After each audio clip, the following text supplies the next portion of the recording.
fiers de recevoir l'apôtre dans le nom de Jésus.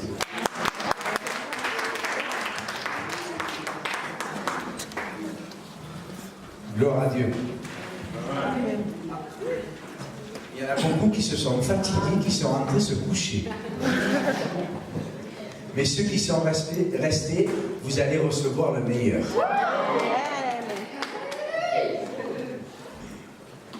Alléluia, gloire à Dieu. Amen. On a vu cet après-midi de quoi était composée l'armée, qu'est-ce qui faisait qu'on pouvait rentrer dans l'armée et qu'est-ce que nous devions faire pour être prêts à mener le bon combat. Amen. Amen. On va voir aujourd'hui cette armée que Dieu est en train de lever. Joël nous en parle. On va prendre Joël au chapitre 2 et au verset 7. Cet enseignement ne sera pas très long, il va durer 5 ou 6 heures. Mais je suis capable. Est-ce que vous sentez la présence de Dieu? Quand on se réunit en son nom, il est là, mais il y a des moments où on sent sa présence. Amen. Voilà. Ils s'élancent comme des guerriers, ils escaladent les murs comme des hommes de guerre. On en est là. Voilà, oui. Alors moi, je le lis dans une autre version, vous pouvez le suivre là, mais écoutez cette version, on le lira dans l'autre. Ils courent comme des gens vaillants et monteront sur la muraille comme des gens de guerre. Ils marcheront chacun en son rang et ne se détourneront point de leur chemin. L'un ne pressera point l'autre, mais chacun marchera dans son chemin. Ils se jetteront à travers les épées, ne seront point blessés. Ils iront ça et là par la ville, ils courront sur la muraille, ils monteront sur les maisons, ils entreront par la fenêtre comme le larron. La terre tremblera devant lui, les cieux seront ébranlés, le soleil et la lune seront obscurcis et les étoiles retireront leur lueur. Aussi l'Éternel fera entendre sa voix devant son armée, parce que son camp sera très grand, car l'exécuteur de sa parole sera puissant. Certainement, la journée de l'Éternel est grande et terrible, et qui pourra la secourir? Amen. Amen. On va le lire dans la version que vous avez là, qui est la version, je pense, seconde. L'Éternel fait entendre sa voix à la tête de son armée. Alors hop, on revient au verset 7. Ils s'élancent comme des guerriers, ils escaladent les murs comme des hommes de guerre.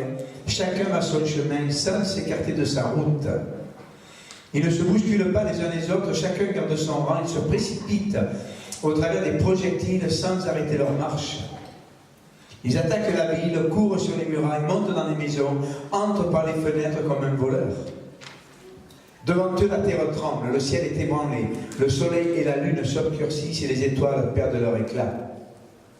L'Éternel fait entendre sa voix à la tête de son armée, car son camp est immense, et celui qui accomplit sa parole est puissant. Oui, le jour de l'Éternel est grand, il est terrible, qui pourra le supporter? Amen. Amen. Ce passage est extraordinaire parce qu'il nous montre l'armée que Dieu va lever et que je dirais, excusez-moi, je viens de faire un lapsus, que Dieu est en train de lever en ce moment, l'armée des derniers temps. L'armée des derniers temps est une armée qui va faire trembler le monde entier. Est une armée qui va être investie de la puissance de Dieu. Et c'est une armée que le monde va craindre, que l'Église traditionnelle va craindre. Une armée que les hommes politiques vont craindre. Et c'est une armée qui ne va pas apporter la paix. Écoutez-moi. Cette armée ne va pas apporter la paix et l'unité, mais elle va apporter l'épée et la division. Oh, oh, oh. On parle d'unité.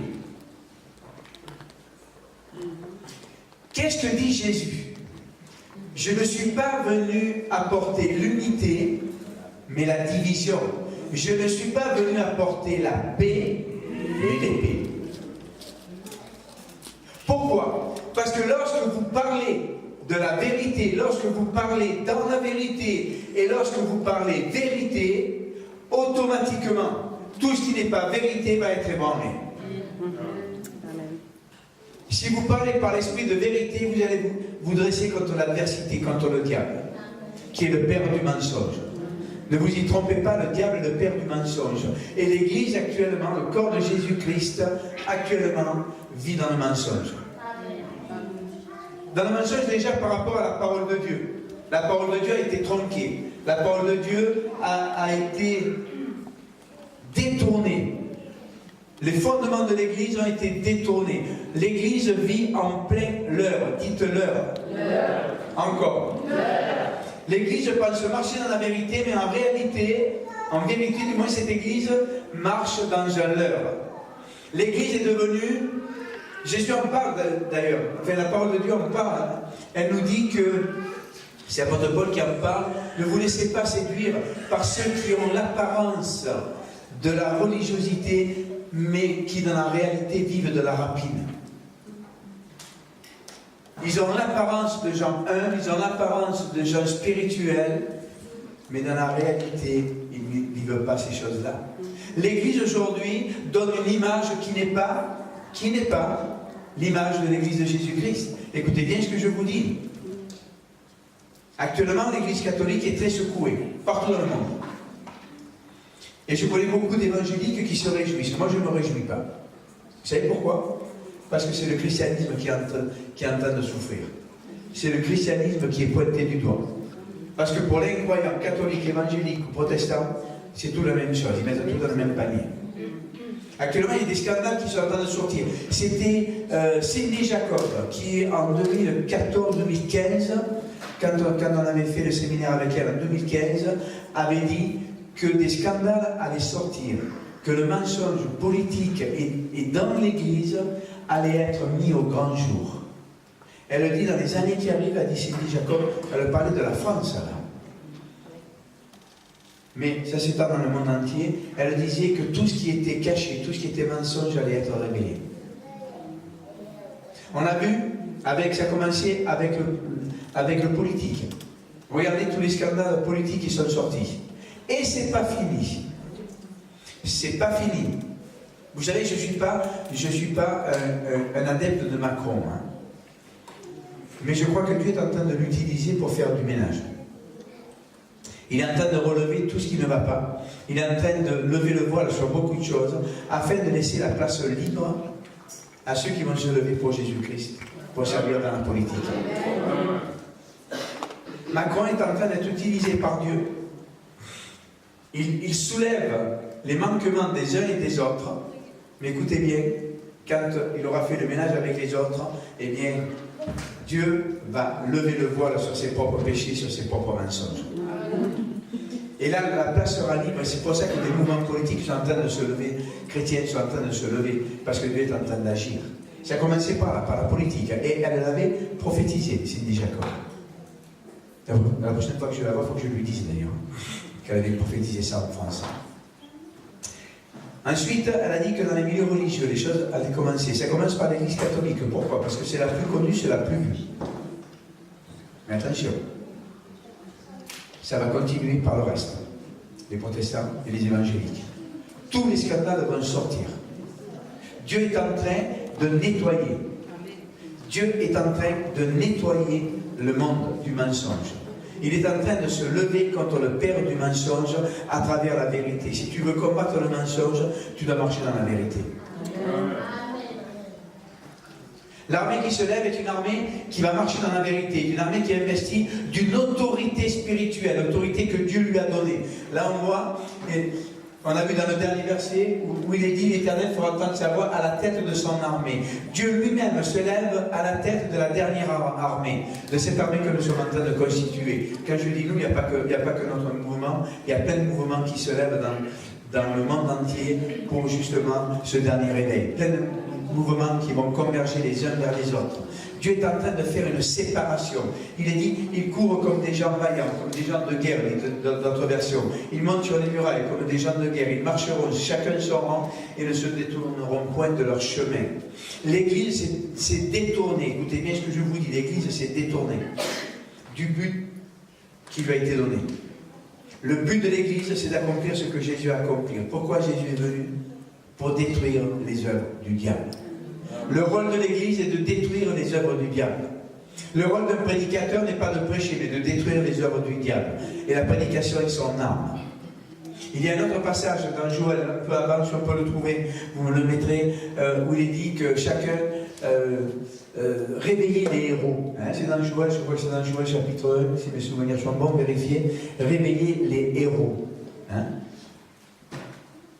où il est dit que l'armée qui se lève est une armée qui va se servir de tout ce dont elle a, de ses serpes, de ses outils de travail.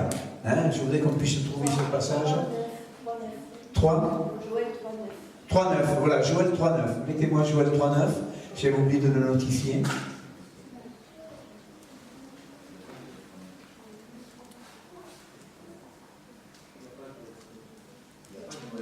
Alors c'est Joël, ah oui mais c'est vrai que selon les versions. Non, il n'y a pas 4.9. Voilà, 4.9. Proclamez ceci parmi les nations. Préparez la guerre, réveillez les guerriers. Selon les versions, c'est réveiller les héros. Qui s'approchent, qui montent tous les hommes de guerre. Continuez. De vos socs de charrues, forgez des épées, de vos serpes des lances. Que le faible dise, je suis fort. Le verset d'après. Dépêchez-vous de venir, vous, toutes les nations environnantes, et rassemblez-vous, car l'Éternel fait descendre tes guerriers. L'armée qui se lève est une armée qui va combattre avec des armes spirituelles, mais dans tous les domaines. Là, nous avons l'image dans le verset 9. Remettez-moi le verset 9, s'il vous plaît. Voilà qu'il est dit, préparez la guerre. Nous sommes en train de préparer la guerre. Comment est-ce que nous préparons la guerre? Nous préparons la guerre déjà en changeant nos mentalités. Nos mentalités, nous devons abandonner la mentalité charnelle, la mentalité humaine pour épouser la mentalité de Dieu. Nous devons apprendre à penser comme Dieu, à voir comme Dieu, à comprendre comme Dieu, à parler comme Dieu. C'est un impératif si nous voulons rentrer en guerre. Se préparer à la guerre, c'est aussi avoir une relation beaucoup plus profonde avec Dieu. Une relation beaucoup plus proche. Nous devons permettre au Saint-Esprit de prendre position en nous. Je vais plus loin, c'est un mot qui peut choquer, mais on doit demander au Saint-Esprit de nous posséder. On parle de possession démoniaque, mais moi je parle de possession par le Saint-Esprit. Nous devons être possédés par le Saint-Esprit. Chacun de nous, nous devons permettre au Saint-Esprit de diriger toute notre vie. Afin de pouvoir dire comme l'apôtre Paul, ce n'est plus moi qui vis, c'est Christ qui vit en moi. Christ qui vit en moi. Est-ce que vous comprenez? Le chrétien n'est pas fait pour rester vide. Mais le chrétien est fait pour être rempli. Soit tu es rempli de Dieu, soit tu es rempli de Satan. Allô? Il n'y a pas de secret. Soit tu es rempli de Dieu, soit tu es rempli des sentiments du diable. Une bouteille, si tu as une bouteille, eh bien, une bouteille qui est, donne-moi la bouteille, quand la bouteille est pleine, tu ne peux rien rajouter dedans, elle est pleine. Mais si cette bouteille, comme celle-ci, est déjà entamée, ne serait-ce que d'une gorgée, ne serait-ce que d'une goutte, si elle est déjà entamée, tu peux y mettre une goutte de poison et empoisonner tous ceux qui vont y boire. On a été laxiste avec les choses de l'esprit. On s'est contenté d'aller à l'église, on s'est contenté de lire la parole pour ceux qui le font. Malheureusement, beaucoup de chrétiens ne lisent plus la Bible. Et on a mélangé les sentiments de Dieu et les sentiments de la chair. Ce qui fait que nous avons complètement empoisonné ce qui venait de l'esprit. Et la plupart des chrétiens pensent être proches du Saint-Esprit, et même des ministères pensent être proches du Saint-Esprit. Mais dans la réalité, ils sont bien éloignés de l'Esprit de Dieu. Dieu veut tout, dites tout. Il ne veut pas une partie de nous, il veut tout. Pourquoi? Mais parce que tout ce qu'il va est un transformateur. Tout ce qu'il va prendre dans notre vie, il va le transformer et il va le multiplier. Dieu veut tout dans notre vie, il veut le bon et il veut le mauvais. Oh. Dieu veut le bon et le mauvais. Le bon, il va le rendre excellent. Et le mauvais, il va le rendre bon. Tous vos défauts, Dieu va les transformer en qualité. Alors, est-ce qu'avec Dieu? Bon, écrivez-le ça. Tous vos défauts, Dieu va les transformer en qualité. Et c'est la mentalité que nous devons adopter pour être des hommes et des femmes de guerre. L'Église est devenue un club. L'Église n'a jamais été un club. Il n'a jamais prévu que ce soit un club. C'est pour ça qu'il est parlé de guerre dans la parole de Dieu. Et surtout, et même dans le Nouveau Testament, l'apôtre Paul nous parle dans Éphésiens de l'armure que nous devons mettre pour mener le bon combat. Il parle dans plusieurs reprises, dans Éphésiens, dans Romains, de combat. L'apôtre Paul a réalisé et nous a enseigné que l'Église était une église de combattants, une église de soldats, une église de héros, une église de vaillants héros. La Bible dit ce sont les violents qui s'emparent du royaume des cieux. Ce sont les violents. Mais on va à l'église. Pour aller à l'église, on a une vie de chrétien dilettante. Je suis chrétien à quart de temps, à mi-temps, huitième de temps. Ou à mi-temps. Non, on est chrétien 24-24 à 7 sur 7. Vous savez, il y a une domination. Je prêcherai là-dessus à Toulouse. Pour ceux qui viennent, il y a une domination qui tient l'Église. C'est cette domination qui a été envoyée, qui s'appelle la séparation de l'Église et de l'État. Le jour où on a séparé l'Église et l'État, mes amis, on a séparé la vie spirituelle en deux. On a dit d'un côté, j'ai ma vie d'église, et de l'autre côté, j'ai ma vie personnelle. Regardez, allez dans un restaurant chrétien. Est-ce que vous voyez des versets? Est-ce que vous voyez l'affichage de la foi? D'une part. Allez dans un restaurant musulman, vous allez avoir les versets du Coran. Allez dans un restaurant chinois, vous allez avoir les hôtels. Pourquoi? Parce que leur société est bâtie autour de leur foi. Les chrétiens n'ont pas bâti leur vie autour de leur foi. Ils ont séparé leur foi de leur travail, de leur vie de maison, de leur vie de quartier, de leurs amusements. La foi est une chose, c'est à l'église le dimanche, et le reste, je vis normalement. Ce qu'ils ne comprennent pas, c'est que de vivre sans la foi, c'est vivre anormalement. Aujourd'hui, on a honte d'annoncer Jésus tel quel. On a honte de dire à nos collègues de travail, je suis chrétien. On a honte de dire, je suis serviteur de Dieu. On a honte de dire, le dimanche matin, je vais à l'église. Pourquoi? Parce qu'il y a cet esprit qui a été envoyé sur la France qui sépare l'église de l'État. Et nous devons changer notre mentalité. Notre vie, toute notre vie doit être axée, façonnée autour de notre foi. Je ne peux pas et je ne dois pas séparer ma foi de ma vie du quotidien. Dans notre immeuble, tout le monde sait qu'on est chrétien. Et je peux vous assurer que ça porte. Avoir un retour. Cette armée préparer la guerre. Et on prépare la guerre en annonçant la couleur. Réveiller les guerriers. C'est ce que je suis en train de faire. J'essaye de réveiller les guerriers. C'est le but du ministère que Dieu m'a donné, c'est de réveiller les guerriers, d'amener les guerriers à rentrer dans la plénitude de ce que Dieu leur a donné, amener les chrétiens à rentrer dans la plénitude des dons que Dieu leur a donnés, amener chaque ministère à sortir le meilleur de lui-même. C'est ce que Dieu nous demande. Dieu ne veut pas que nous soyons bons, il veut que nous soyons excellents. Dites excellents. Excellent. Dieu est un Dieu d'excellence. Excusez-moi. Et nous devons impérativement, réveiller les guerriers. Réveille-toi, toi qui dors, réveille-toi d'entre les morts, car Christ éclairera. On a vu tout à l'heure la vallée des ossements, depuis hier au soir, on est là-dessus. La vallée des ossements, le prophète, à la demande de Dieu, a réveillé les guerriers. À la demande de Dieu, des ministères comme moi sont en train de se lever pour réveiller les guerriers. Dieu est en train de réveiller les guerriers. Est-ce que tu veux te laisser réveiller par Dieu? Amen.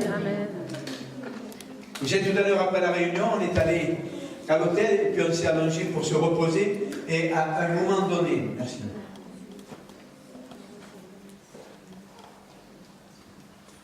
Et à un moment donné, le réveil a sonné. Mais il y avait un choix. Il y avait un choix. Soit je continuais à dormir, et puis j'en avais envie, soit je me levais. Soit j'agissais en tiède, soit j'agissais en bouillant. Soit j'agissais en guerrier, soit j'agissais en... comment on peut dire ça? En personne du peuple, c'est un choix. Tu veux être un guerrier, tu veux te réveiller, c'est un choix que tu dois prendre. C'est toi qui dois faire ce choix. Ce n'est pas l'imposition des mains qui va te faire devenir un guerrier, c'est le choix personnel. Amen. Et tu vas commencer à t'entraîner.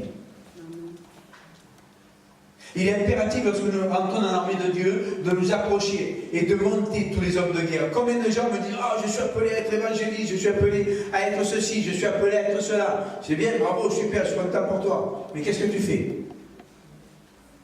Tu es appelé à, mais qu'est-ce que tu fais? Est-ce que tu te lèves pour rentrer dans ton appel? Est-ce que tu te lèves pour rentrer dans ton ministère? Oui, mais si vous saviez les coups que j'ai pris, oui. Tu veux qu'on fasse un concours de coups? Tu vas voir. J'en ai pris, j'en prends encore et j'en prendrai encore. Et vous savez, il faut prendre un exemple. Rocky Balboa. Il prenait des coups, dommage que je n'ai pas mon fil avec moi. Hein? Il prenait les coups parce que lui, c'est le jouer ce morceau. Il prenait les coups, et il prenait les coups, et plus il prenait de coups, et plus il se levait pour se battre. Plus il prenait de coups, et plus il se levait. Et plus il avançait, et plus il prenait de coups, et plus il frappait. Si mon fils aîné un jour il m'a dit, tu sais papa, toi t'es comme Rocky. Plus tu prends de coups, il me dit, et plus ça donne la hargne pour réussir. Si tu vas aller à la guerre, dis-toi que tu vas prendre des coups. Vous savez, il y a deux manières de prendre les coups. Tu prends les coups comme un lâche, et puis l'adversaire il te piétine, il fait de toi ce qu'il veut. Et toi tu ne te rebiffes pas.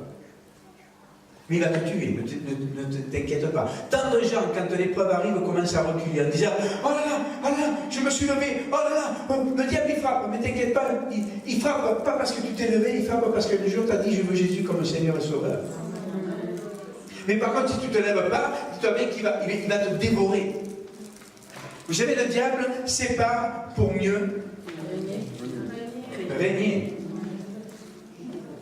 Il sépare, il met de côté pour mieux te dévorer. Il est comme un lion rugissant en cherchant qui dévorer. C'est ce que nous dit Pierre. C'est là où nous devons être très vigilants. Que tu te lèves pas, le but du diable c'est de te dévorer. Est-ce que tu vas te laisser dévorer ou est-ce que tu vas rendre coup pour coup? J'avais un jour, je me suis levé contre le diable. Quand le diable a essayé de tuer notre fille Manon, et je lui ai dit, regarde-moi bien, parce que je vais devenir ton cauchemar. Il a essayé de me tuer plusieurs fois, il ne faut pas vous leurrer, hein. Et il essayera encore. Hein. Mais celui qui est à moi est plus fort que lui.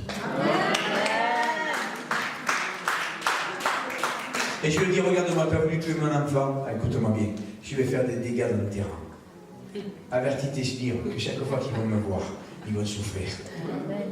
Les démons, ils vont souffrir.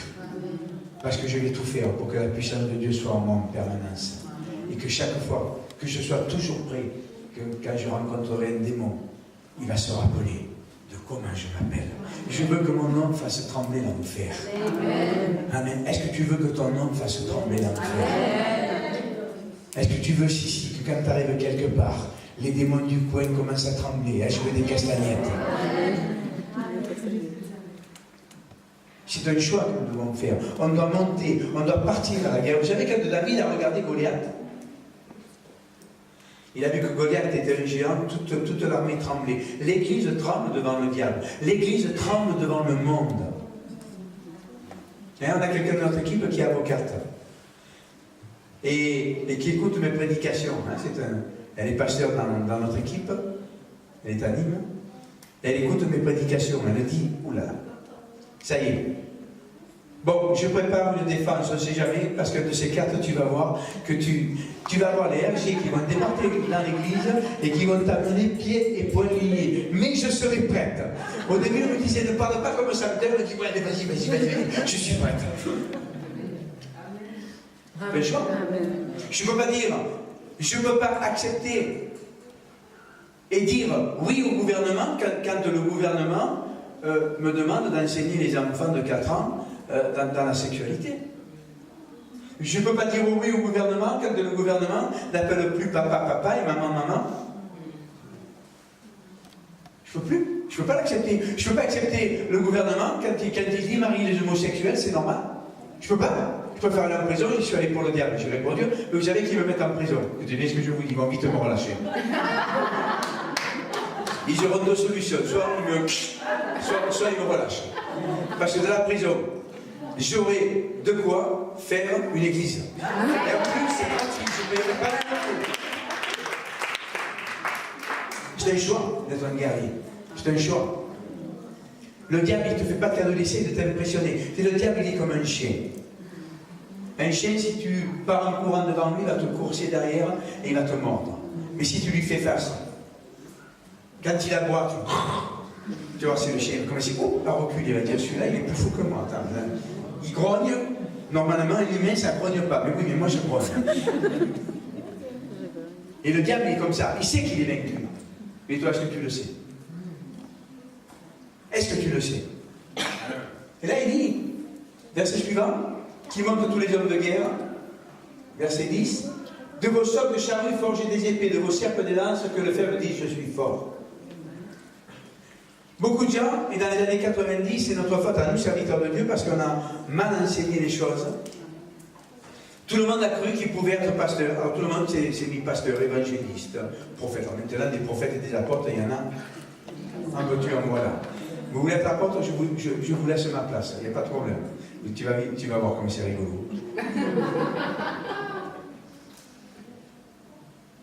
Mais dans la réalité, dans ce passage, nous voyons que là, Dieu est en train de parler à des paysans, que là, Dieu est en train de parler à... Hop, merci. Il est en train de parler à des agriculteurs, il est en train de parler à des hommes qui travaillent, et il leur dit, avec ce que vous avez, faites-en des armes. C'est ce qu'il dit là.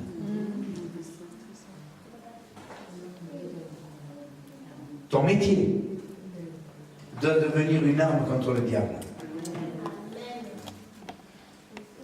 Tout à l'heure, on parlait de louange. La louange, elle est dans l'église, c'est super, c'est nickel, impeccable. Et vous allez voir, ça va être de gloire en gloire. Mais ça ne suffit pas. Il faut qu'il monte sur les plus grosses estrades du monde, pas de l'église, du monde. Il faut qu'on ait plus de chrétiens qui aillent chanter. Hein? Dans des endroits comme, je ne sais pas comment ça s'appelle, les émissions The Voice, et tout le Bataclan. Hein? Et comme disent, waouh, quelle voix, waouh, quel talent! Et là, une fois que tu es devant les caméras, que tu as 50 millions de personnes qui te regardent, pas 50 millions, mais que tu as 5 millions de personnes qui te regardent, waouh, et puis que tu arrives number 1, number 2, number 3, tu vas dire, oui, mais moi, c'est Jésus. C'est Jésus qui m'a amené là. Allô, c'est Jésus. Et vous savez, le monde cherche une spiritualité actuellement. Autant il y a quelques années en arrière, si quelqu'un parlait de Jésus, il était rejeté. Aujourd'hui, si tu parles de Jésus, tu crées des questions. Tu crées la curiosité. Tiens, pourquoi il parle de Jésus? Le monde a changé. Le 21e siècle a changé. Et je crois que c'est André Malraux qui a dit, le 21e siècle sera spirituel ou ne sera pas. Il y a une recherche de la spiritualité. Nous, les chrétiens, on a honte. Mais les gens recherchent la spiritualité. Va chanter du gospel. Fais du gospel. Tu vas voir si tu ne remplis pas la salle. Fais des vrais concerts gospel. Tu vas voir si tu ne remplis pas la salle. Le chant que vous avez chanté là, tout à l'heure. Il y a un groupe qui s'appelle, je ne sais plus comment, les voix de Provence. Les chœurs du Sud. Voilà, les chœurs du Sud. J'avais donné un nom. Les chœurs du Sud. Ils étaient à Toulon en Noël l'année dernière, Et il chantait ce chant. Mais vous savez, on était morts de rire parce que les gens, c'est en anglais.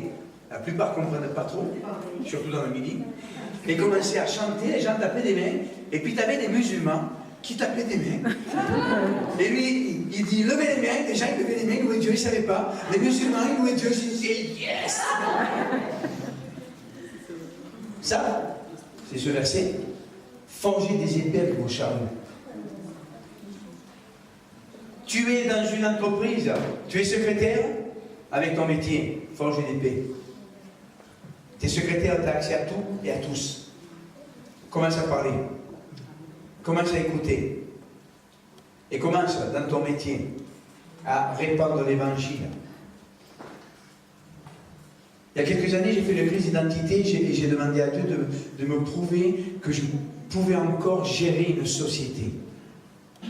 Parce que j'ai dit, je ne veux pas être dans le ministère parce que je ne suis plus capable de rien faire. J'ai toujours été un homme d'affaires. Hein. Et ma prière, dans le secret de ma chambre, Dieu l'a entendue. Écoutez bien, Dieu entend toutes vos prières. Amen. Et dans la semaine qui suivait, par le biais de mon beau-frère, quelqu'un m'a proposé de prendre la direction d'une société de construction qui était dirigée par une grosse banque, Crédit Immobilier. Et quand ils ont su que j'étais l'ancien PDG de ma société qui s'appelait Les Gaz 2000 Construction, de suite ils m'ont pris, ils m'ont embauché. Ma secrétaire, au bout de quelques semaines, peut-être 7-8 semaines, elle vient me voir et me dit, je peux vous parler, monsieur Fondacien? Oui, mais je voulais vous poser une question. Allez-y. Elle me dit, qui vous êtes?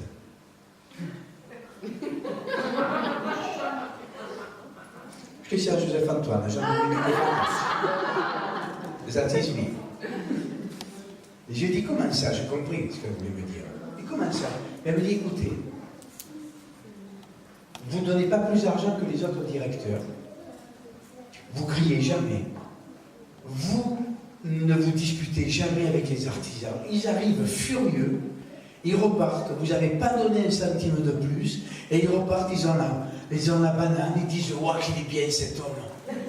Les clients reviennent, arrivent en colère et ils repartent. Ils disent, waouh, il est dynamique. Elle dit, vous n'avez pas fait plus que les autres. Mais je ne sais pas pourquoi.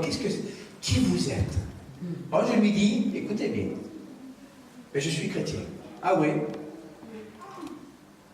Ah oui? L'image qu'on a des chrétiens. Chrétien, ah oui? Et puis je lui dis, je suis plus que ça. Lui, c'est-à-dire, je suis pasteur. Je savais qu'il y avait quelque chose de spirituel. Et je lui ai parlé de Jésus. Vous savez ce qui s'est passé? Si, dans une société, si vous voulez garder un secret, surtout, n'en parlez pas à la secrétaire. Surtout. Mais si vous voulez que le bruit se répande, dites-le à la secrétaire. Je peux vous assurer, dans l'heure qui suit, toute la société le sait. Et même au-delà. Le lendemain matin, j'arrive à mon bureau. La secrétaire me dit, il y a le PDG qui voudrait vous voir maintenant. J'ai dit, ok, je monte. J'ai dit, il me voir pourquoi. Bon, comme on avait beaucoup de dossiers en commun, donc j'arrive là-haut. Il me dit, asseyez-vous. Assieds-toi, parce que je tutoie dans les grosses boîtes. Il me dit, assieds-toi. Il me dit, ta secrétaire m'a dit que tu étais pasteur, c'est vrai?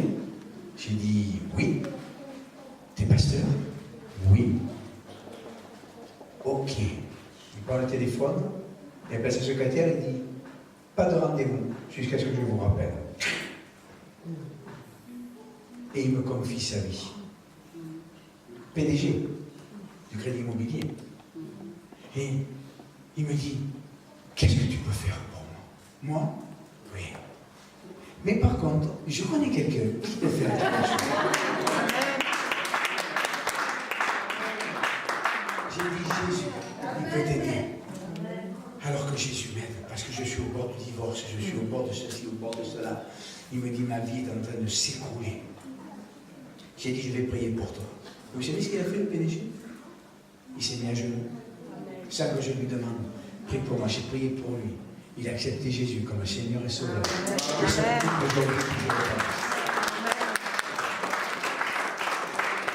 Je redescends, je reçois un coup de téléphone de mon contremaître. Il me dit, je peux vous parler, boss? Je dis, ouais, qu'est-ce qu'il y a? Il me dit, je voudrais vous voir. Oui. J'ai dit, il y a un problème sur un dossier? Il me dit, non, non, c'est personnel. J'ai dit, tiens, la secrétaire, elle a parlé. Il me dit, voilà, j'ai connu Jésus quand j'étais jeune. J'ai abandonné Jésus, je suis reparti dans le monde.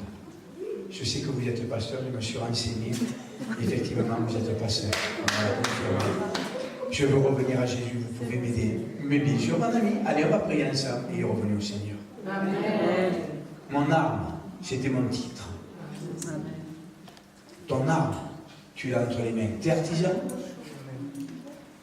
Quand tu vas chez les clients, parle de Jésus. Dis-toi que toutes les maisons que tu rentres, il y a de la détresse. Et il y a une détresse que rien ne peut enlever. C'est la crainte de la vie après la mort. Qu'est-ce qu'il y a après la mort? Dis-toi bien que tout le monde se pose cette question, les plus riches et les plus pauvres.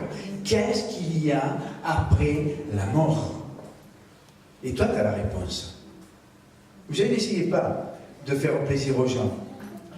Ou tu as Jésus et tu es sauvé, ou tu n'as pas Jésus, tu vas en enfer. C'est ton choix. J'ai dit au banquier qui était venu nous visiter. Le banquier est venu me visiter, il est reparti content. Il parlait du Seigneur, parce qu'il a vu que nous étions, un mouvement religieux. Et donc, on parle, vous croyez en Dieu? Il me dit, non. Bon, je dis, vous savez que vous y croyez, pas, il existe. Maintenant, moi, je vais vous dire une chose. Vous avez deux chemins devant vous. La vie et la mort, la bénédiction et la malédiction. Si vous choisissez Jésus, vous choisissez la vie éternelle. Vous irez au ciel, parce qu'il y a le paradis. Mais, si vous ne choisissez pas Jésus, eh bien, vous allez mourir et vous allez en enfer pour l'éternité. Alors il sourit, j'ai dit, souriez. Vous n'êtes pas filmé. Souriez. Mais écoutez bien ce que je vous dis. Ce que je vous dis est la vérité. Croyez-le, croyez-le pas. Moi, j'ai fait mon travail. Mais je peux vous assurer qu'il est parti, il était mal. Hein. Il était mal. Je peux prier pour vous? Il m'a dit oui, priez pour moi. Et je lui ai posé les mains, parce que moi, prier, n'ayez pas peur de me poser les mains aux gens. Hein. Mais il y a les gens souvent, ils prient, je peux prier pour vous? Oui. Seigneur, je peux pas ça. Non, ça ne marche pas comme ça. Je peux prier pour vous? Oui. Les gens ne sont pas choqués, il n'y a que les chrétiens qui sont choqués.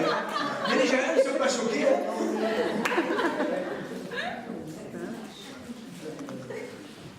Votre arme, c'est vous qui allez la forger.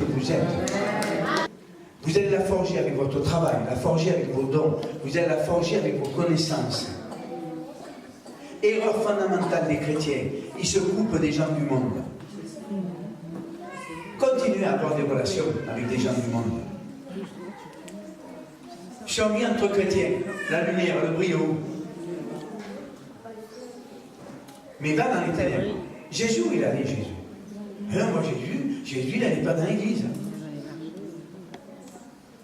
Et Jésus, il allait dans les bars. Il allait dans les bars à prostituer. Allô, est-ce qu'il y a quelqu'un? Il allait là où le péché abondait. Il allait boire un coup. Il ne buvait pas de l'eau, il buvait du pinard. Parce qu'il le dit lui-même. Hein. Il allait se mélanger au monde. Et avec le monde, eh bien, il agissait. Là où il y avait les ténèbres, lui venait avec la lumière.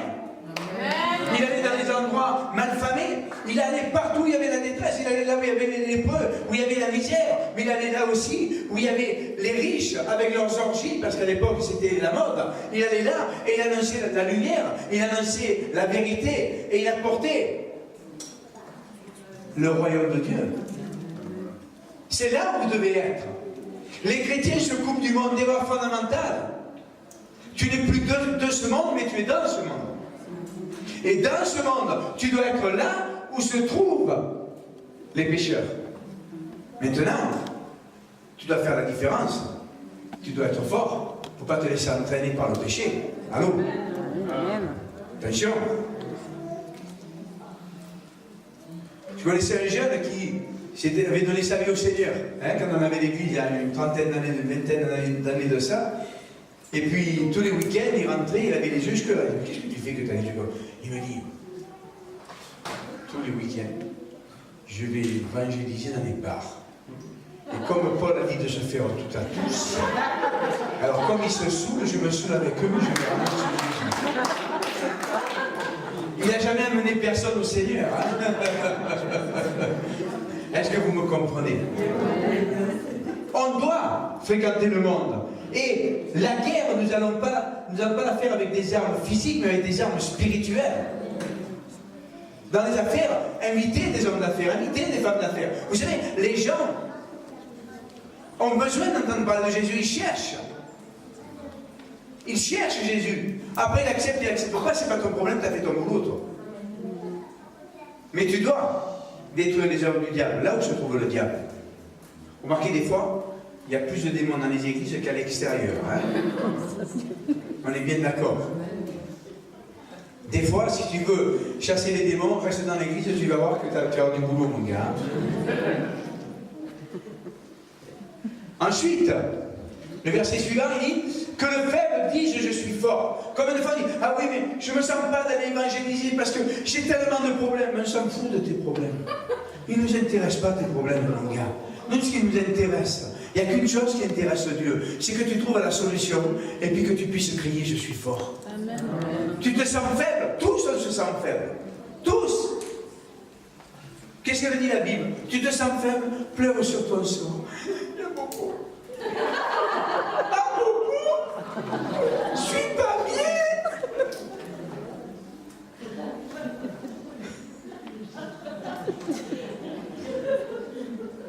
Non, c'est un dit, t'es faible.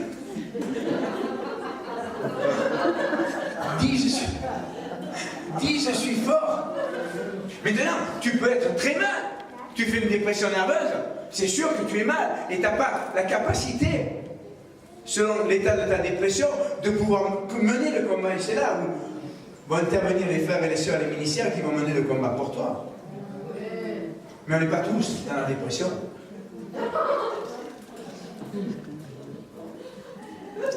Voilà. Bonsoir Monique.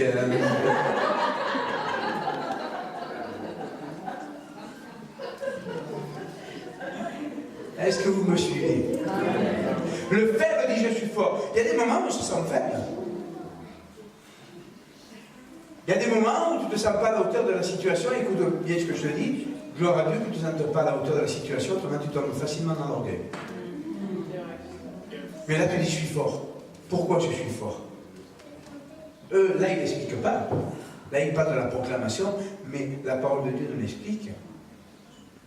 Il dit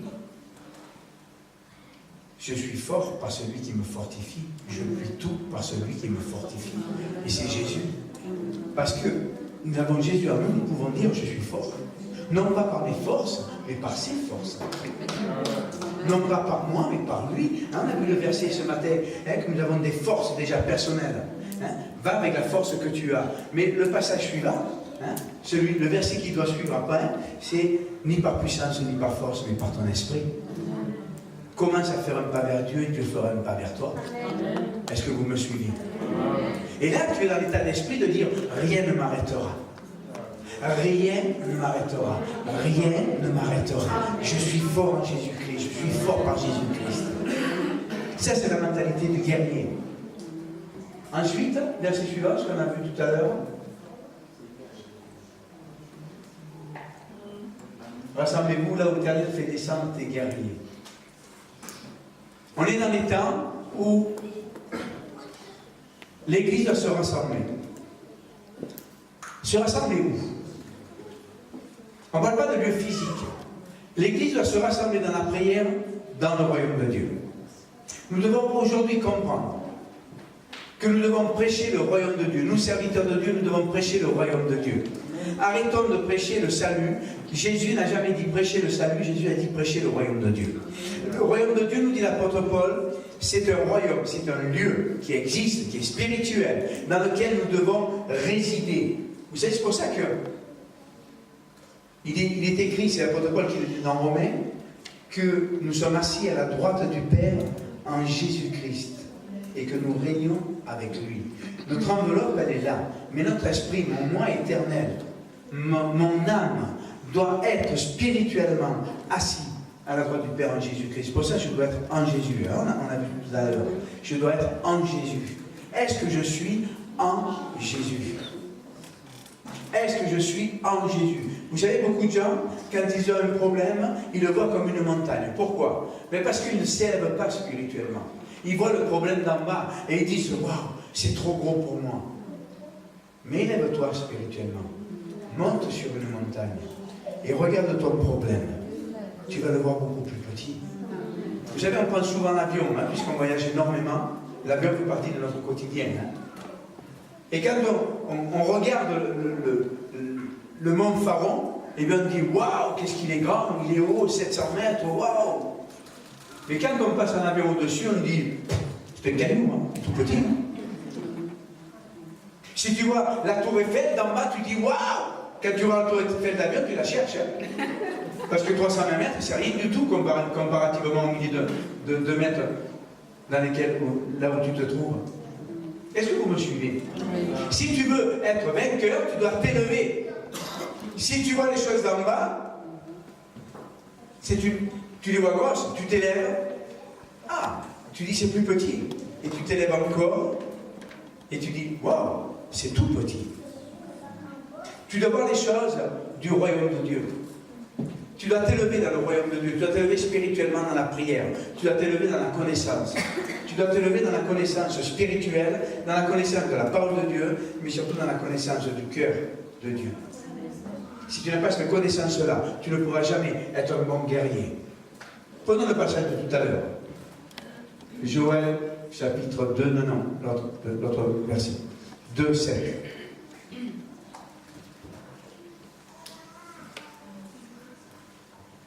Ils s'escaladent les murs comme des gens de guerre. Si vous vous levez, mes amis, dites-vous que le diable va se lever. Le diable va dresser devant vous des murs. Les murs, ils sont faits pour être un obstacle. Le diable va lever des obstacles devant vous. Dès que vous allez vous lever pour servir, le diable va lever des obstacles. Appelez-vous Jéricho. C'était imprenable. Des murs énormes qui faisaient, je crois, 60 mètres de large. Ils faisaient des appartements dedans, dans les murailles. Mais pourtant, avec la puissance de Dieu, le surnaturel de Dieu, simplement par la louange et par des cris de victoire, les murs se sont écroulés. Et Jésus parle de la montagne. Jésus, qu'est-ce qu'il dit? Si vous croyez ce que vous dites, dis à cette montagne, ôte-toi de là, jette-toi dans la mer, elle le fera. Tu dois parler aux objets, tu dois parler à tes problèmes, tu dois parler aux murs. Et par la foi, tu dois saisir la victoire.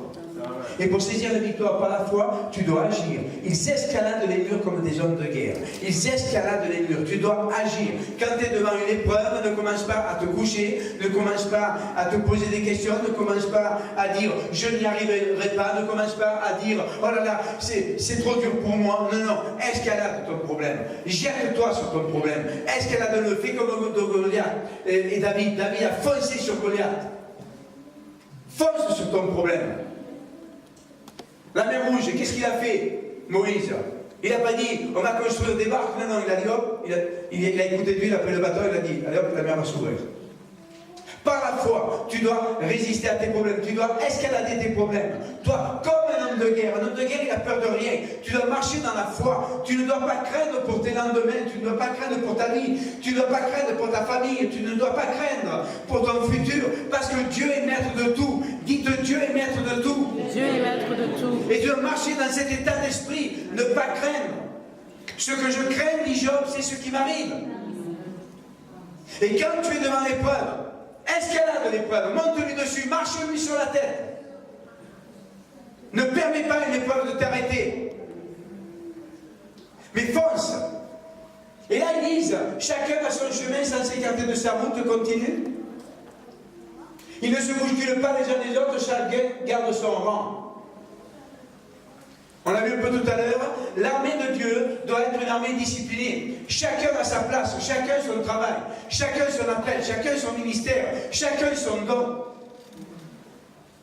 Ne t'arrête pas en chemin. Jésus, quand il a envoyé les disciples et les apôtres, il leur dit, ne vous arrêtez pas en chemin, ne saluez personne, ne parlez à personne. Pourquoi? Parce que si tu veux rentrer dans l'armée de Dieu, tu vas le faire par la foi. Et ne permets pas à quelqu'un de te sortir de ta foi. Ne permets pas à quelqu'un de te détourner de ce que Dieu t'a dit. Mais marche dans la foi, dans les promesses de Dieu. Marche par la foi, c'est ce que Dieu te dira. Ne parle pas avec les gens. Vous savez, souvent les prédicateurs, ils viennent me voir et me disent, waouh, quels sont tes projets pour l'année à venir?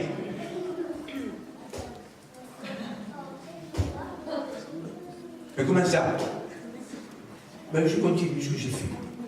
Rien de spécial. Si tu pouvais être dans ma tête, mon gars, tu verrais les projets qu'il y a. Mais je ne veux pas les partager avec toi. Pourquoi? Parce que tu ne marches pas dans la foi. Comme moi, je marche dans la foi. Donc je ne te permettrai pas d'essayer de me déstabiliser. N'écoutez pas les gens. La foi vient de ce que l'on entend. Si tu parles avec quelqu'un qui n'a pas la foi, il va commencer à te dire, mais ça ne va pas, mais tu es fou, mais ça ne va jamais marcher, mais c'est pas possible, tu n'y arriveras pas. Attention, sois sûr que ce soit Dieu qui t'a parlé. Conditionnel. Relation, révélation, réussite. Mais quand tu as un projet qui vient de Dieu, ne commence pas à partager ça avec les autres. Écoute le Saint-Esprit. Partage avec des gens de foi. Moi, je dis à mon équipe, vous avez un projet, n'en parlez pas à droite et à gauche. N'en parlez pas. Moi, il y a des projets, je n'en parle pas avec mon équipe. Je n'en parle pas avec mon équipe. Parce qu'ils ne sont pas au niveau de foi dans lequel je suis. Et je vais les faire trembler. Ce n'est pas la peine. Je vais les empêcher de dormir. Ça ne sert à rien. Autant qu'ils dorment et qu'ils déjà, ils fassent bien ce qu'ils ont à faire. Mais j'ai des projets dans ma tête qui sont fous. Si je les partage, si je partageais mes projets, je peux vous assurer que les 3/4 de l'équipe, elle me quitte en 24 heures. Et là, je suis fou. J'ai des projets complètement fous, là. Ils viennent de Dieu. Il y aura le temps pour en parler. Le temps pour les faire, le temps pour les établir. Tu ne peux pas tout partager. Tu peux partager avec des hommes de Dieu. Moi, je partage avec l'apôtre Maldonado. Si j'ai quelque chose d'important, je partage avec lui, je prends le conseil auprès de lui, mais je ne peux pas prendre le conseil auprès de mon équipe. Elle n'est pas à mon niveau. Aussi bonne soit-elle, aussi formée soit-elle, elle doit grandir dans la foi. Est-ce que vous me suivez? Partage pas avec quelqu'un qui n'a pas le même niveau de foi que toi, parce qu'il va te tirer vers le bas. Ne te laisse jamais tirer vers le bas, mais tire les autres vers le haut. N'attends pas qu'on te tire. Moi, je tire personne. Je monte et je dis aux gens qui même me suivent. On a pris l'habitude de prendre les gens et de les tirer. Les chrétiens, ils veulent qu'on les tire. Oh, je ne suis pas bien. Aidez-moi, pasteur. Aidez-moi. Pasteur, arrêtez d'aider les gens. Capiche? Arrêtez d'aider les gens. Arrêtez de porter leur fardeau. De les pousser.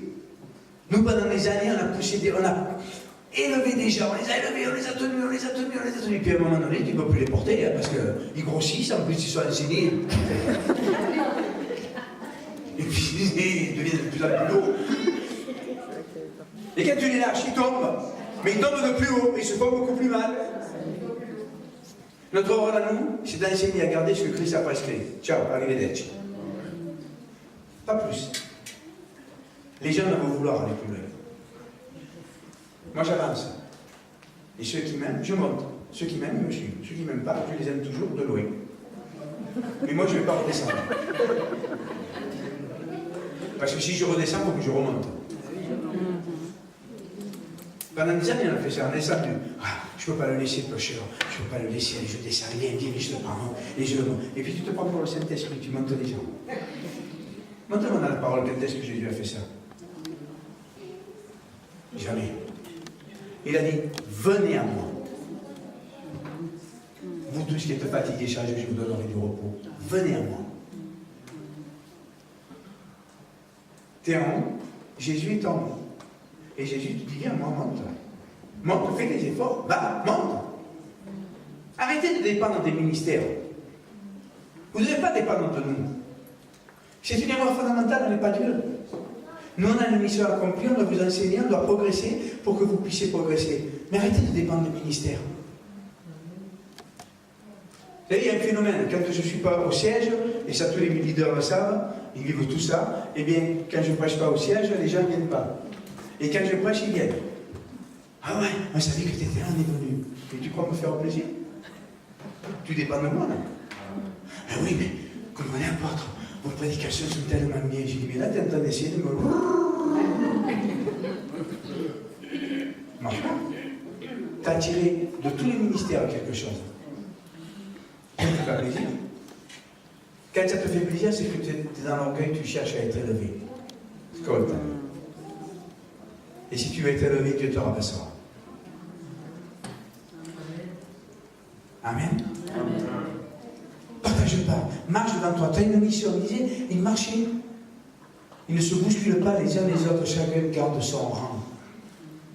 Garde ton rang. Quel est ton rang? Il n'y a pas de petite et de grande mission. Chaque mission est importante. Garde ton rang. Va de l'avant.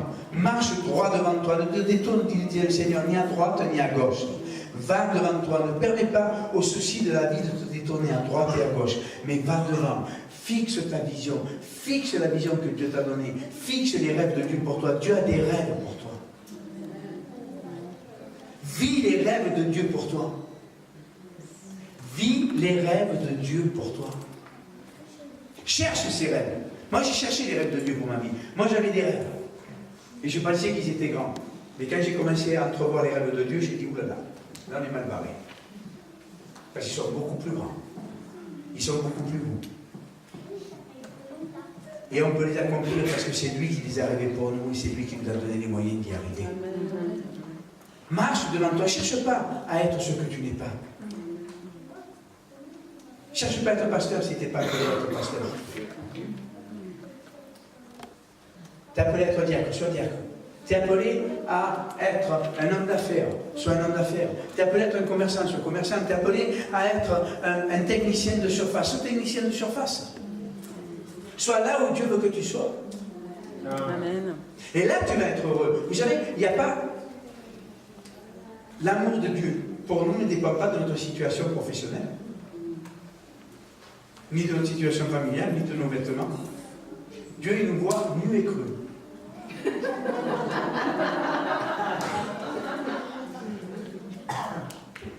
Il ne voit pas si tu as un beau costard, il ne voit pas si tu as une belle cravate, si tu as une belle robe, il ne voit pas tout ça. Lui, il voit le fond de ton cœur. Et il t'aime en fonction de ce à quoi il t'a appelé. Vous savez, beaucoup de gens essayent d'être ce qu'ils ne doivent pas être. Quelle erreur. Parce que tu es malheureux. Non, on a un membre de notre famille qui lui est médecin. Mais il est malheureux comme les pierres. Parce que lui, il voulait être ébéniste. Mais ses parents, avec une famille bourgeoise, très haut placée, tu seras médecin. Alors il a fait le médecin. Mais il est pas heureux. Ah, il n'est pas mauvais, mais il est pas heureux. C'est un artiste. Il joue du piano, il compose, mais il compose. Parce que son travail l'empêche de vivre son rêve. Moi, j'ai dit à mes enfants, qu'est-ce que tu veux être? Tu veux être ça? Fais ça. Tu veux rien faire? C'est notre fille Laura. Qu'est-ce que tu veux faire? Rien. Fais rien. À 3 ans, elle est rentrée à l'école, elle est revenue. La première fois qu'elle est à l'école, elle est revenue, je suis avec la tante, je suis à l'école, je n'y vais plus. Hein. Elle dit non, ça ne marche pas vraiment comme ça, ma fille. Je pense que tu as sauté quelques épisodes. Tu vas aller à l'école longtemps. Et puis ça a été terrible. Hein. Mais elle est obligée de l'envoyer à l'école. Et puis il a tendance à décider. Elle a fait ma secrétaire, parce que vrai que le secrétaire, vous savez, travailler avec les chrétiens, c'est pas facile. Hein. Elle partait. Elle m'a dit, papa, tu ne peux pas continuer comme ça, tu as fait une secrétaire solide. Tu crois que je pourrais être ta secrétaire, une bonne secrétaire? Moi, j'ai dit, oh, maman mia. Au secours. Avec le caractère qu'a ma fille, tout le caractère à son père. Qui vient faire des étincelles. Qui dit, en plus, elle fait 25 fautes d'orthographe au mot. Elle n'a jamais fait de secrétariat. Et puis, tu lui as dit, ma fille, c'est pas moi qu'il faut poser la question, c'est à toi. Est-ce que tu crois que tu es capable de réussir? Elle m'a dit oui. Alors j'ai dit, on y va. Écoutez, ça a été la meilleure secrétaire que j'ai jamais eue. Et j'en ai eu des secrétaires. Aujourd'hui, elle écrit, elle fait quasiment plus de fautes d'orthographe, elle a repris ses études, et elle fait des études pour devenir décoratrice d'intérieur. Pourquoi? Parce qu'à un moment donné, elle a pris position, elle a pris conscience, et le fait de lui faire confiance, eh bien, ça l'a poussé. Je fais confiance aux gens qui travaillent avec moi. Ils font des bêtises. De toute façon, mon équipe, elle ne fait que des bêtises. Surtout les deux qui me suivent, là, c'est là. Mais on doit apprendre à faire confiance. Marcher devant soi, mais rendre ta destinée. Tous les gens de mon équipe, pas tous, mais beaucoup sont venus en pensant qu'ils avaient tel appel ou tel appel. Mais non. Si tu viens chez moi, tu ne pourras pas faire ça.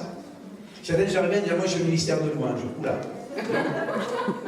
Non, pas vraiment. Tu joues de la guitare, tu joues du piano, c'est bien, mais tu n'as pas un ministère de louange. Ah si, tu as un ministère de louange, il fait la louange. Hein? Oui, il y a une réunion, il fait la louange. Et au bout de 5 minutes, pasteur, vous pouvez m'aider? Pourquoi? Non, parce que là, ça ne passe pas, ça ne le fait pas. Tu n'as pas de ministère de louange? Non, je n'ai pas de ministère de louange. Très bien, alors maintenant tu peux aller t'asseoir.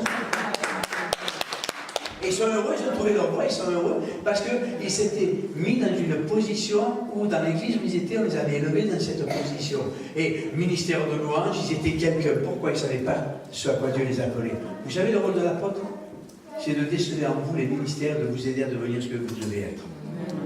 C'est ça le rôle de l'apôtre. C'est de dire, hé, toi tu penses que tu es diacre? Non, Dieu t'appelle à être un prophète. Toi tu penses que tu es prophète? Non, Dieu t'appelle à être diacre. Parce que c'est là que tu vas être heureux. Et les ministères grandissent. Hein? Dieu amène dans une autre position, nous amène dans une autre élévation. Dites élévation. Parce que Dieu veut nous élever. Dieu ne veut pas nous rabaisser, il veut nous élever. Mais à sa manière. Et dans ceux qu'il a préparés pour nous. Et chacun, personne ne se gêner. Moi, vous savez, c'est un pari fou qu'on a fait. Mais tous les ministères avec qui je travaille, j'aimerais travailler en collaboration les uns avec les autres. Surtout au siège, c'est compliqué parce qu'ils sont ensemble tout le temps. Alors ils voient leurs défauts, ils voient leur caractère. Ils voient les défauts de l'autre, mais souvent ils ne voient pas les leurs. Capiche? Ils ne voient pas le leur. Et moi, mon travail, c'est de dire, non, mais oui, là, il y a ce défaut. Mais là, il y a cette qualité. Regarde la qualité, regarde pas le défaut. C'est un pari fou. On est en train d'y arriver. On est en train d'y rentrer. J'ai tous des caractères très forts. De toute façon, tu ne peux pas travailler avec moi s'il n'y a pas de caractère fort. Je demande beaucoup de choses. Demandez-leur. Je demande énormément de choses. Parce que c'est trop important que de développer le royaume de Dieu. C'est trop important. Ils doivent donner, ils doivent rentrer, ils doivent servir, ils doivent faire les choses. Pas pour les faire. Tu ne veux pas les faire, je ne t'oblige pas, mais tu ne peux pas être responsable chez moi. Vous voulez être responsable dans l'église? Mes amis, prouvez que vous avez un caractère de leader. Prouvez-le. Cherchez pas le titre, cherchez à aider, cherchez à faire avancer le royaume de Dieu. Cherchez à développer les dons que Dieu vous a donnés. Et vous savez, les titres viendront par eux-mêmes. Le titre n'est pas important, c'est la fonction qui est importante. Et là, vous devez vous battre pour ces choses-là. Là, vous allez mener la guerre. Vous êtes à votre place. Si tu es appelé à être un aviateur, n'essaye pas d'aller sur un bateau, tu vas avoir le mal de mer. Et tu n'es pas un poisson volant. Alors, tu es mal barré. Est-ce que vous me suivez? Est-ce que vous suivez ce que je vous dis? Et dans votre vie personnelle, c'est la même chose, on parle. Mais tu es guerrier dans ta vie personnelle. Dans ta vie personnelle, à quoi Dieu t'a appelé? Eh non, on a plein d'exemples. L'épouse de Benoît, Amandine, c'est une scientifique de haut niveau. Et puis quand elle est venue à Toulon, elle m'a dit, j'ai dit, ben, t'as trouvé? Non, elle ne m'a dit pas trouvé, mais de quoi ça ne me plaît pas d'être scientifique. Ah bon? Non. Vous savez ce qu'elle va faire? De l'immobilier. Elle se met à fond dans l'immobilier. Et là, elle trouve sa place. Pourquoi? Parce qu'elle a suivi une voie parmi tant d'autres. Mais après, quelle est la destinée que Dieu a pour toi? Quelle est la destinée que Dieu a pour toi? C'est là où tu dois écouter Dieu te parler.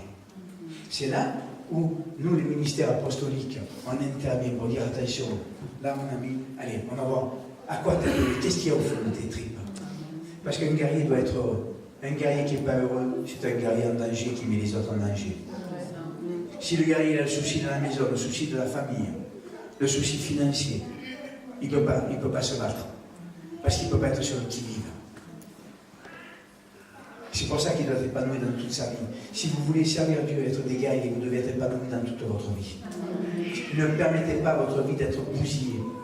Mais battez-vous pour avoir une vie heureuse, une vie épanouie, une vie avec des bénédictions, une vie avec des épreuves, mais en sachant que les épreuves, mes amis, eh bien vous en serez toujours vainqueurs, parce que c'est le plan de Dieu. Amen. Amen. Vous savez, Dieu nous appelle à être heureux. Moi je le dis souvent, je suis un homme heureux. Je ne suis pas heureux qu'à l'église, je ne suis pas heureux quand je prie, je suis heureux tous les jours. Est-ce que je n'ai pas d'épreuve comme tout le monde? Est-ce que c'est important l'épreuve? Au contraire, l'épreuve est un sujet de réjouissance. Bon. L'épreuve est un sujet de réjouissance. Parce que tu vas pouvoir voir Dieu se glorifier. Amen.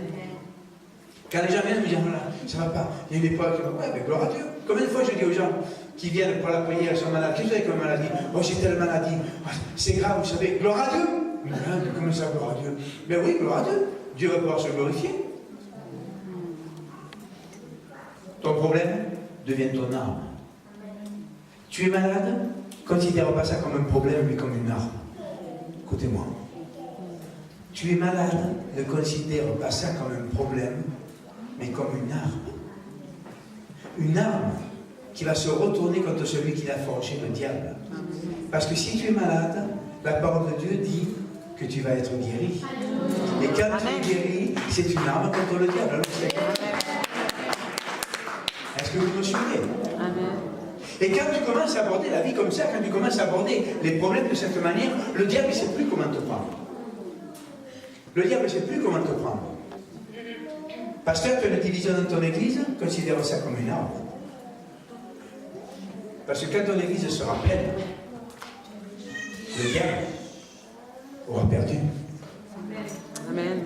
Et nous, souvent, les gens nous quittent quand on est dans le ministère. Et au début, ça fait mal. Et on pleure. Ça fait mal. Ils m'ont quitté. Et des fois, quand ils te quittent, tu es libéré.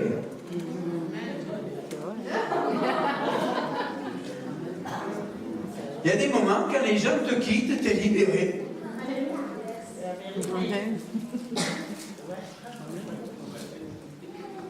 Pourquoi ils ne sont pas faits pour travailler avec toi? Et s'ils sont faits pour travailler avec toi et qu'ils ne le veulent pas, est-ce que tu vas pouvoir les obliger? Non, non, tu dis arrivederci, ciao.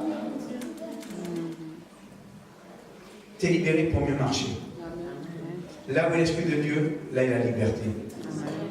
Vous savez, si je veux tenir la belle Sissi, mais elle est quoi? Si je veux la tenir, et que je ne veux pas la lâcher, que je veux contrôler sa vie, elle n'est pas libre. Mais moi, je ne suis pas libre non plus. Parce que si je la tiens, elle me tient. Je te tiens, tu me tiens, pas la dame. Elle est toute gênée, parce qu'elle est devant tout le monde, je lui tiens la main. Est-ce que vous comprenez? Et devant les caméras en plus. Si tu tiens quelqu'un, pasteur, si vous tenez quelqu'un qui ne veut pas rester avec vous, si elle veut aller là-bas, va là-bas. Et moi je vais là, qu'est-ce qui se passe? Eh bien, j'ai perdu du temps, tu forces, j'avance, tu avances, et j'avance, tu avances, et j'avance, tu avances.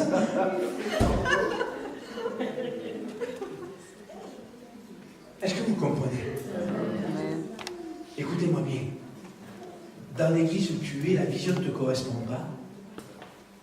Même si c'est ici, dans cette église-là, les pasteurs vont me crucifier après. Va voir le pasteur et lui dit, pasteur, la vision, ça ne me correspond pas. Partez pas fâché. Dites, ciao. Trouvez votre vision. Si vous ne le faites pas, Dieu vous obligera à le faire. Pasteur, si vous ne lâchez pas les gens, Dieu va obliger les gens à vous lâcher. Et là, ça fait mal. Moi, vous savez, demandez à l'équipe, 2 ou 3 fois par an, je passe sur le départ. Alors, qu'est-ce qu'on fait? Qui c'est qui s'en va? Demandez-leur. Qui c'est qui s'en va? Ils reçoivent des mails. Vrai ou faux? Les ministères reçoivent des mails en disant, voilà, ça fait tant de temps qu'on est ensemble, qu'est-ce qu'on fait? On continue ou ensemble? Vous voulez partir? Voilà, dites-moi-le simplement. Hein? Pourquoi? pourquoi je vais garder des gens qui ne se sentent pas bien avec moi? Je vais les empêcher d'avancer et ça va être des boulets pour moi. Moi, je ne veux tirer personne. Je suis corse, donc feignant. Donc si je dois tirer quelqu'un, c'est fatigant. Non, je ne suis pas feignant, vraiment. C'est fatigant. Est-ce que vous comprenez? Chacun regarde devant soi. Bon, aujourd'hui, les gens marchent avec moi. Ils me quittent, ciao, ciao. Je continue. Je ne m'arrête plus pour pleurer. Je ne m'arrête plus à dépenser des sous dans les mouchoirs. Hein? Ciao, t'es parti, bye bye. Je continue, j'avance. J'avance. Quelle est ta vision? Quelle est ta vision de la vie? Quelle est ta vision de la vie? Quel objectif tu as? Quel est ton objectif? Trouvez-vous un objectif. Quand on vit des moments difficiles, cherchez un objectif et visez l'objectif. Vous n'allez ni à droite ni à gauche. Il est dit, chacun gardait son rang. Il ne se bouscule pas les uns les autres. Avance, avance, avance, avance. Fixe le point d'objectif. Moi, j'ai des objectifs dans la vie. Vous savez, quand on est rentré dans notre nouveau local, il y a à peu près 14 ou 15 mois, les travaux ont été finis. Moi, je n'étais plus dans le local, j'étais en train de penser au prochain. Sans travaux. Pourquoi? Parce que je dis, ça va être trop petit, donc maintenant je passe à autre chose. Et ce local, c'est fini. J'y suis plus dans ma tête. Du moins en tant qu'église, on va regarder pour les bureaux. Hein. Mais en tant qu'église, j'y suis plus. Je suis déjà ailleurs. Pourquoi? Parce que j'ai un objectif. Et entre-temps, des gens m'ont quitté. Des gens, même à qui on a tout donné. Ils nous ont quittés comme des sagouins. Mais c'est pas grave. T'es parti, ciao. Moi, je continue. Moi, j'avance. Ça m'a fait de la peine? Pas du tout. Pas du tout. La seule chose qui me fait de la peine, c'est de louper l'objectif de Dieu. Tant que ma femme est avec moi, tout va bien. Est-ce que vous me suivez? Tu as des problèmes dans la vie? Fixe-toi un objectif. Et là, je vous parle vraiment de la part de Dieu.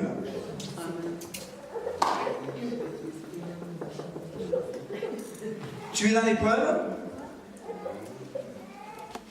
Tu es dans l'épreuve? Qui est dans l'épreuve aujourd'hui? Levez la main. N'ayez pas peur. Qui est dans l'épreuve? Levez la main.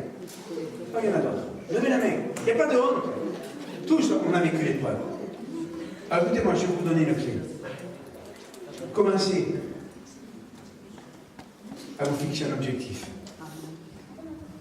Commencez à vous dire, ok, là je suis dans l'épreuve, je veux voir la sortie du tunnel. Amen. Et commencez à visionner la sortie de l'épreuve.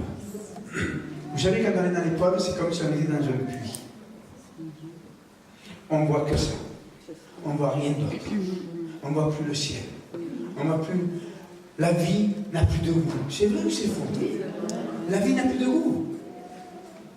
Vous savez, j'étais suicidaire. La vie n'a pas de goût pour moi. Et à quoi ça sert de vivre? Quel est le but de la vie? Et dès que j'avais bu, je suis dans le monde, dès que j'avais bu, je voulais me suicider. Parce que la vie, ça ne m'intéressait pas. Et puis quand je suis venu au Seigneur, j'ai commencé à voir les choses autrement. Et le Seigneur a commencé à me donner des rêves. Et les rêves qu'il m'a donnés ont commencé à devenir des objectifs pour moi. Et là, je ne regardais plus les épreuves, je ne regardais pas à droite, je ne regardais pas à gauche. Oui, bon, ça ne va pas très bien, mais ce n'est pas grave. Attends, laisse-moi, je ne veux pas perdre le fil conducteur. Je veux rester fixé sur le but à atteindre. Ok, tu t'en vas, d'accord, ciao, ciao, on se verra, on s'appelle bientôt, allez, ciao. Et tu continues à regarder devant. Vous savez, quand le diable vient me tenter dans le péché, je dis, excusez-moi, je n'ai pas le temps. Hein, on revient plus tard parce que là, j'ai tellement de boulot, je n'ai pas de temps à te consacrer, mon ami. Est-ce que vous me suivez? Quelle est ta vision? Quel est ton objectif? Quel est le point que tu as qui va te permettre de continuer à avancer? Parce que tu te dis, quand j'arrive à ce point, je suis sauvé. Quand j'arrive à ce point, je suis sauvé.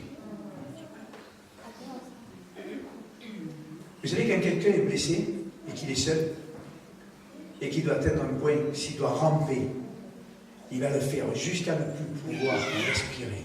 Mais il va aller jusqu'au bout de ses forces.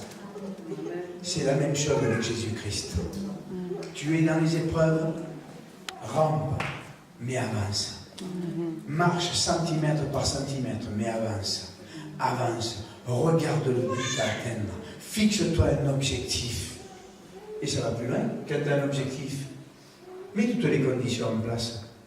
Ce que je dis aux gens célibataires chez nous, tu veux une femme, tu veux un mari? Ouais. Qu'est-ce que tu as comme appartement? Un studio. Et tu veux avoir ta femme ou ton mari dans un studio? Mais t'es fou. Comment ça prend un appartement où vous pouvez vivre à deux? Tu veux un enfant? Oui. Alors un appartement où vous pouvez vivre à trois. Et commence par la foi à changer ta manière de penser, à voir les choses autrement. Ne continue pas à pleurer sur ta solitude. Commence à préparer ton avenir. Commence à préparer ton futur en ayant tout ce qu'il faut. Tu veux une voiture? Oui, tu as un garage? Non. Commence à louer un garage. Et la voiture est énorme. Amen. Et là, ta manière de voir les choses, de penser n'est plus toute la même. Parce que tu as une division, tu t'en fous. Commence à visionner ta salle pleine. Commence à visionner une salle plus grande. Commence à visionner des ministères qui vont t'aider. Commence-toi à te visionner en train de prêcher devant des foules. C'est ton but. Et là, tu vas voir les choses différemment. Là, tu vas trouver la force. Là, tu vas marcher droit devant toi. Tu ne vas pas gêner les autres. Et les autres ne vont pas te gêner. Toi, tu vas avancer. Je suis dans mon équipe il n'y a pas très longtemps. Vous avancez pas, je m'en fous, mon ministère est continu. Vous voulez pas avancer? Pas grave, on ferme le siège et moi je continue mon ministère. Moi je continue de chez moi. Je m'installe sur ma terrasse, je me mets une petite véranda et puis je travaille devant la mer, tranquille. C'était pas le but de Dieu, mais rien m'arrêtera. Vous savez ce qui s'est passé? Et bien, toute l'équipe a commencé à travailler. Et les choses ont commencé à monter. Et c'est pas fini. Pourquoi? Parce que j'ai un but. Et les gens savent que rien ne me détournera de ce but. Mon équipe sait que rien ne me détournera de ce but. Ma famille sait que rien ne me détournera de ce but. Ni les démons, ni les problèmes, ni les difficultés, ni les épreuves, ni la fatigue, ni le corps. Mon corps, il est fatigué. Je dis, j'ai pas le temps de m'arrêter sur toi, mon corps. Il va falloir que tu plies le genou. Il va falloir que tu avances. Parce que moi, j'ai pas le temps. J'ai pas le temps, mon gars, de t'écouter. J'ai pas le temps de m'arrêter, de pleurer, en disant, je suis fatigué. Je suis fatigué, mais on s'en fout. Moi, j'ai du travail à faire, j'y vais. Et tu sais, mon corps, il m'obéit. Le corps, il m'obéit à un moment où je suis épuisé. Vous savez, on a une vie de fou, hein. On travaille 7 jours sur 7, hein. 35 heures par semaine, c'est moins rigolé, hein. C'est parce que c'est par jour, je pouvais. Hein. Mais on n'a pas de jours de repos. On travaille 7 jours sur 7. On voyage toute l'année. Là, en février, on va partir aux États-Unis. On rentre le 3 ou le 4 des États-Unis. Et on part le 11, je crois, c'est le 11 ou le 10, on part pour le Togo. Et en tout temps, je vais prêcher. Et si j'ai le temps, je vais faire quelques émissions de télé. Pourquoi? Parce que je n'ai pas le temps de m'arrêter sur mon corps. Je n'ai pas le temps de pleurer sur mon sort. Est-ce que vous me comprenez? On a une fille qui devait mourir. Notre fille Manon. Et si elle vivait, ça aurait été un légume. On a refusé. On a refusé de s'arrêter là-dessus. On a commencé à prophétiser sur elle. On a commencé à proclamer qu'elle serait normale. On a commencé à proclamer qu'elle vivrait. On a commencé à proclamer qu'elle ferait quelque chose. Elle a dit, elle fera rien de sa vie. Elle a écrit 3 livres, elle est sur le 4e, c'est ça? Elle a écrit 3 livres, elle est sur le 4e livre. Quand je dis des livres, c'est des livres, des gros livres, qui font 450 ou 500 pages. Hein. Je ne sais pas de qui le tire, cette petite. Hein. Mais on a refusé. On a refusé le diagnostic des docteurs. Et on sait que Dieu va encore faire un travail. On sait qu'elle va retrouver sa vue. On sait qu'elle va retrouver sa vue. Dieu est en train de la travailler. Elle vient de se faire baptiser. Et on sait qu'un jour, elle va se lever le matin. Elle va voir clair. Elle va se lever le matin. Elle n'aura plus de problème au niveau des yeux. On sait que dans sa vie, elle réussira. Le diable disait, elle va mourir. Mais Dieu avait une destinée pour elle. C'est la réussite. On ne s'est pas laissé arrêter par l'épreuve, par le chagrin. Ne te laisse pas arrêter par le chagrin. Ce qui est arrivé hier est arrivé. Qu'est-ce que tu vas échanger? Est-ce que vous me suivez? L'armée que Dieu lève. Qu'est-ce que tu vas changer à ce qui s'est passé hier? Tu vas pleurer, tu vas avoir des regrets. Non, analyse la situation. Moi j'ai fait telle bêtise. Ok, allez, on rectifiera la prochaine fois. On va de l'avant. On claque la porte au passé. Toutes les choses anciennes sont passées. Amen. Est-ce que tu sais que ton passé devant Dieu n'existe plus? Quand tu pleures devant Dieu, tu vois, Seigneur, là, ce qui s'est passé hier, regarde, Seigneur, mais de quoi tu parles? Tu viens, de quoi tu parles? Il n'y a pas de passé. Tu viens juste d'arriver là. De quoi tu me parles? Je suis attends, il n'y a pas de passé. Tu n'as que le futur. Dieu n'est pas dans le passé. Mais par contre, Skolt, ami, écoutez-moi. Dans le passé, il y a le contexte que le diable a tracé dans ta vie qui t'a détruit. Quand tu vis dans le passé, tu reviens dans le contexte du diable. Et tu vis dans le contexte que le diable a tissé pour te détruire. Mais plus tu vas vers ton futur, et plus tu vas vers la lumière de Christ. Amen. Amen. Demain, je vous ferai la démonstration de ça. Ce soir, je ne veux pas la faire. Mais demain, je vous ferai cette démonstration. Vous allez voir. Marche devant toi. Suivant. Ils se précipitent au travers des projectiles sans arrêter leur marche. Verset suivant. Le diable va te tirer dessus. T'arrête pas. Avance. Que rien ne t'arrête. Il se bouscule pas les uns les autres. Regarde son rang. Le verset suivant, s'il vous plaît. Le 10. Hein? Devant eux, la terre tremble, le ciel est ébranlé, le soleil et la lune s'obscurcissent et les étoiles perdent leur éclat. Vous savez pourquoi ça? Parce que l'univers soupire après la manifestation de la gloire des fils de Dieu. Et si tu marches, comme je t'ai dit, tu commences à rentrer dans la gloire de Dieu. Et tu commences à manifester la gloire de Dieu. Et l'univers va pâlir. L'univers va paraître insignifiant comparativement à ta gloire. Amen. Dites-moi Amen. Comparativement à la gloire que Dieu a prévue pour toi, l'univers va être pâle. Le soleil va s'obscurcir. Ils vont être ébranlés par la puissance qui est en toi. Vous avez en vous une puissance créatrice. Rappelez-vous Josué, il a arrêté l'univers. Il a arrêté tout le système solaire pour finir le travail qu'il avait commencé. Et il a fait plier le bras de Dieu. Il a dit à Dieu, peu importe ce que toi tu as mis en place, peu importe l'équilibre que tu as créé, tu es Dieu, tu peux arrêter le système sans que rien ne se passe. Et Dieu a dit, wow, cet homme marche avec une telle foi, je ne peux pas faire autrement. Amen. Est-ce que vous me suivez? Amen. Ça s'appelle la mentalité d'un guerrier. Amen. Amen. C'est la mentalité que Dieu veut pour nous. Et l'univers va pâlir. Vous savez, le monde, aussi riche soit-il, va pâlir devant le peuple de Dieu. Il va pâlir devant les enfants de Dieu. Écoutez bien, on va arriver dans des temps, avant que le Seigneur revienne, où le monde va nous regarder comme pour l'Église primitive. Dans l'Église primitive, il est dit que les gens du monde, les gens de Jérusalem, eh bien, louaient hautement le peuple de Dieu. Pourquoi? Parce qu'il y avait des miracles, il y avait des prodiges, il n'y avait pas de pauvres, il n'y avait pas d'indigents. Ils étaient en période d'occupation, ils ne vivaient pas les circonstances de l'occupation, ils vivaient selon les circonstances du royaume de Dieu. Et le monde les regardait et disait, waouh! Est-ce que le monde, quand il regarde l'Église, il dit, waouh! Ou est-ce qu'il dit, berk? Qu'est-ce qu'il dit? Verset suivant. L'Éternel fait entendre sa voix à la tête de son armée. Comment est-ce que Dieu parle à la tête de son armée? Par ses prophètes.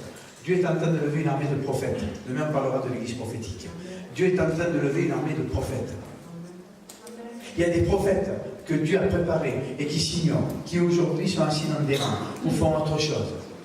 Dieu appelle des ministères à se lever en tant que prophètes, qui vont donner une parole qui va changer un quartier, qui va changer une ville, qui va changer une nation. Vous savez, quand vous parlez de la part de Dieu, les choses s'accomplissent. Avant qu'il y ait tous ces dégâts en France, le samedi soir, le dimanche matin, je prophétisais que la France allait être balayée, il y a 3 semaines, là où il y a un mois, que la France allait être balayée par des tempêtes, allait être secouée, qu'il allait y avoir des morts. Le lundi matin, ça a commencé.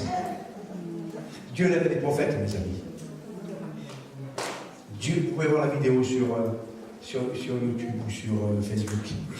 Dieu lève des prophètes. Aujourd'hui, Dieu appelle un peuple prophétique à se lever qui marche dans la révélation. Pas seulement la révélation pour les petites choses, mais dans des grandes révélations. Dieu va appeler aujourd'hui des hommes et des femmes à aller voir des hommes politiques en disant, voilà, là vous allez prendre telle décision, ne la prenez pas parce que quand même il va se passer ça, ça, ça et ça. Le peuple de Dieu va reprendre sa position. Il va parler au monde de la part de Dieu. Et il va faire entendre sa voix à la tête de l'armée. Car le camp est immense. Ne pensez pas qu'on est isolé. Vous savez, on le voit quand on va dans des grands rassemblements. On était donc avec votre pasteur à Miami, ensemble pour 35 000 personnes qui louent Dieu et glorifient Dieu. Quand tu rentres dans un ensemble comme ça, où tu as un stade rempli, mais rempli à craquer, de gens qui louent Dieu, qui adorent Dieu, tu te dis, je ne suis pas seul. Des gens qui ont la même vision que toi, tu te dis, je ne suis pas seul. Il y a une armée immense, écoutez bien ce que je vous dis, il y a une armée immense en France qui se prépare, qui est en train de se lever, qui est en train d'écouter. Nous on le voit, on a de plus en plus de gens, mais c'est par milliers que les gens nous regardent. On a eu des chiffres dernièrement, je crois qu'on est pas loin des 20 000 personnes qui nous regardent tous les mois. 20 000 personnes tous les mois. Et il y en a qui se rajoutent chaque jour. Chaque jour, il y en a qui se rajoutent. Parce qu'il y a un peuple qui est en train de chercher.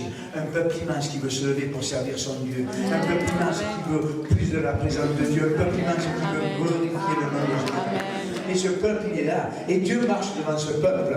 Il dit, le camp est immense et celui qui accomplit sa parole est puissant. Dieu est puissant, mon ami. Le diable est puissant. Mais Dieu est beaucoup plus puissant que le diable. Dieu est Dieu, le diable est une création de Dieu qui a mal tourné. Et le peuple de Dieu est plus puissant que le diable parce que Jésus nous a dit, vous marcherez sur les serpents, les scorpions et toutes les puissances de l'ennemi. Sans qu'aucun mal ne puisse nous soit fait. Est-ce que vous comprenez? C'est la mentalité que nous devons avoir et nous devons penser à ces choses-là. Celui qui a compris sa parole est puissant, oui, le jour de l'Éternel est grand, il est terrible, qui pourra le supporter?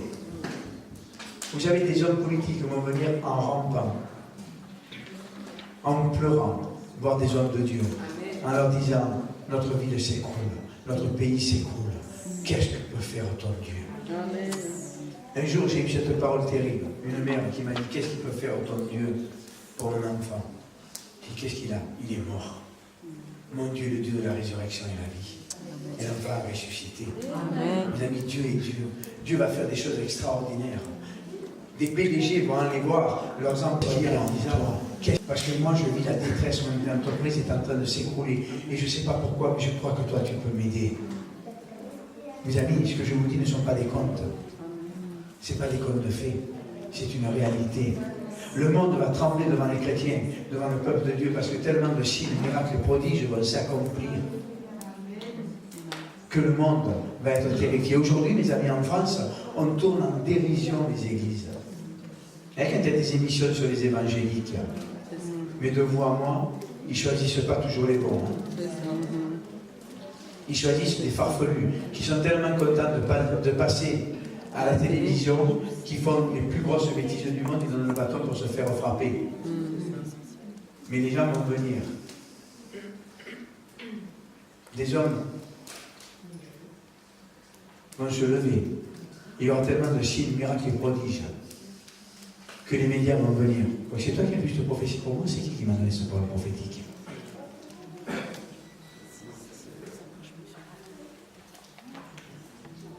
Peu importe, c'est à toi de venir. Et des hommes politiques, des hommes vont venir, des médias vont venir. Et, ah oui, non, c'est pas de Bretagne. Non, non. Normandie, le prophète de Normandie.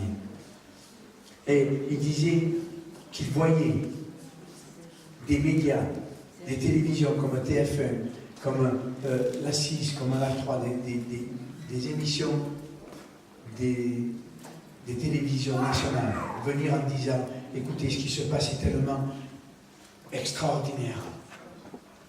Louer des stades, on va payer la location des stades pour que vous puissiez annoncer l'évangile, afin que le monde change.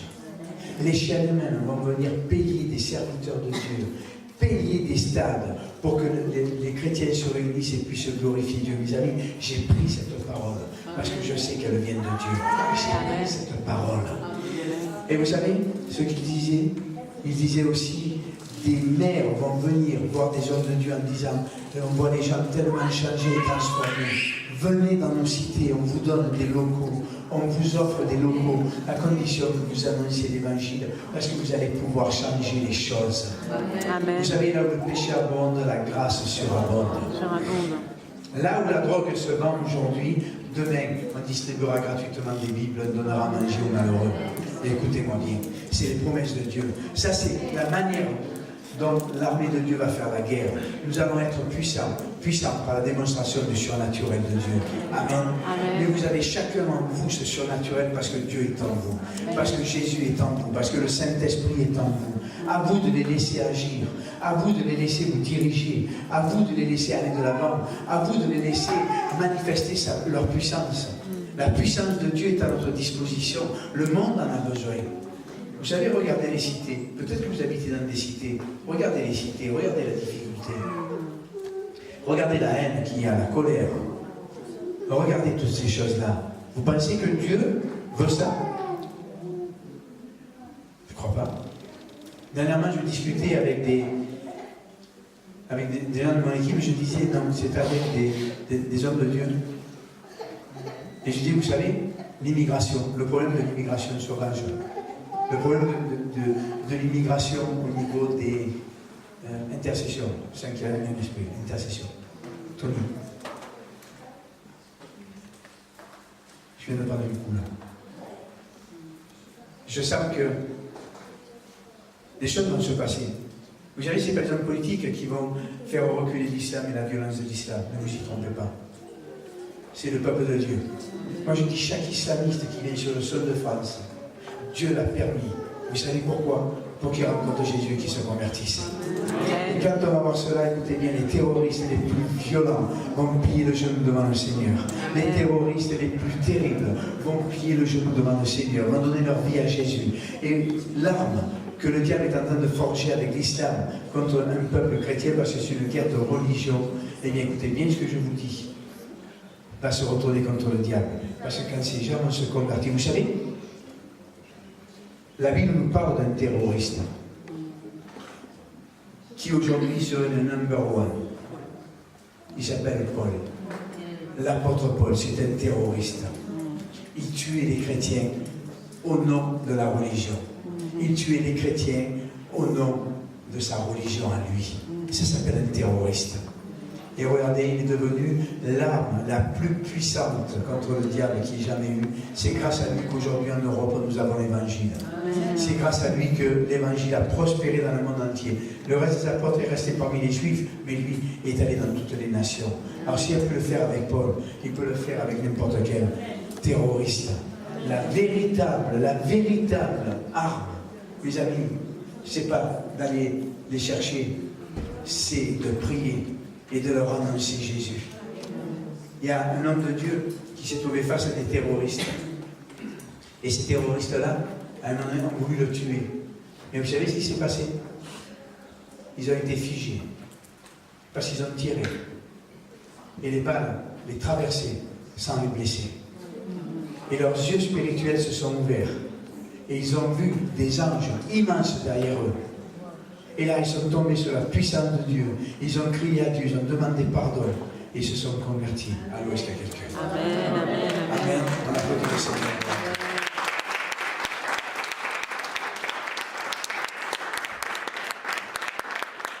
C'est les temps que nous vivons, c'est les temps que Dieu veut pour nous. C'est les temps où le Seigneur agit.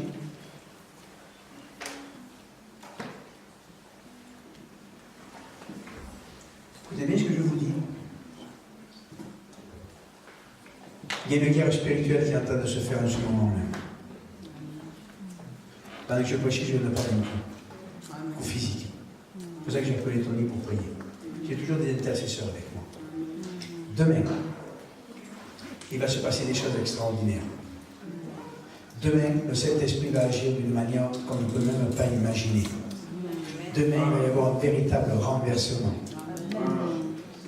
Demain, le Seigneur va changer la face, la vie de ceux et celles qui seront là et qui veulent laisser le Saint-Esprit les toucher. Priez ce soir, priez, je vous en prie, priez, demandez à Dieu de vous permettre, de vous donner le vouloir et le faire pour que demain vous receviez ce que Dieu a pour vous. Mais ce que je peux vous dire, quand je prends des coups comme ça, c'est que le lendemain ou le soir même, il y a des choses extraordinaires qui vont se passer. Dieu m'a dit demain. Demain, des choses vont se passer. Gloire à Dieu. Amenez des malades demain. Amenez des gens qui n'ont plus d'église. Des gens qui sont déçus, des chrétiens, qui sont déçus des ministères. Amenez des gens qui ne connaissent pas Jésus. Amenez des rétrogrades. Amenez des chrétiens qui n'ont pas d'église.